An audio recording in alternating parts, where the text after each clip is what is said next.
Naši partneri si vyžadovali nejaké riešenia do tých komponentov, ktoré sme nevedeli narýchlo odhadnúť, či to bude správne alebo nie. Takže jediná varianta, ktorá prichádzala do úvahy, bola 3D tlačiareň. Toto je trebárs jeden príklad úplne podávača, ktorý ale musí podať v správnej polohe, v správnej rýchlosti na navádzaciu rampu a musí byť totálne spoľahlivý. Jeden konkrétny výstupok. Tu v priebehu jednoho dňa, neviem koľko iterácií sme spravili, ale myslím na 6. 7. pokus nám to začalo ukladať úplne perfektne. Keby som mal na toto čakať, že mi to niekto vytlačí alebo že to pustím na frezovačku, tak to je proste úspora času jak blázon. V tej kvalite, aj čo sa týka povrchových vlastností, pevnosti, môžeme používať normálne v reále. Proste tie zariadenia budeme vyrábať v nejakých sériách a som presvedčený, že už to nebudeme vyrábať inou technológiou, iba tohto, ktorú máme. Uľahčilo nám to tú prácu a ten vývoj toho o neskutočné dni, týždne,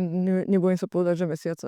Mali sme mierne obavy na začiatku, ale išlo to tak ľahko, že v priebehu už niekoľkých týždňov sme vedeli s tým úplne perfektne pracovať. Veľmi nám pomohla aj podpora z Go3D, pretože neskutoční ľudia sú tam, vedeli pomôcť v priebehu minút. Primárne konštruujeme tak, aby sa to dalo vyrobiť na CNC strojoch, takže 3D tlačiarne to musí zvládnuť. Ba dokonca to zvládne ďaleko viac než tie CNCčka. A mám zložitý tvar, ktorý treba obrábať z hora, z dola, zľava, správa, spredu, zozadu. Tak to musím tam 4-krát dupnúť alebo 3-krát dupnúť. Čo mi trvá čas, trebárs je to veľmi malé, tak je to náročné, treba vyrábať prípravky a podobne. Tu nerozmýšľam, tam proste posadím ten model tak, aby to vytlačilo čo najlepšie, eventuálne tam dám nejaké podpory a som hotový. Takže v tom prípade to má naozaj ďaleko lepšie možnosti ako CNC. Samozrejme sú to iba pre komponenty, ktoré sú z dostupných materiálov v tejto technológii. Že nemôžem tu tlačiť nejaký kov alebo niečo podobné. Ale vieme si s tým pomôcť.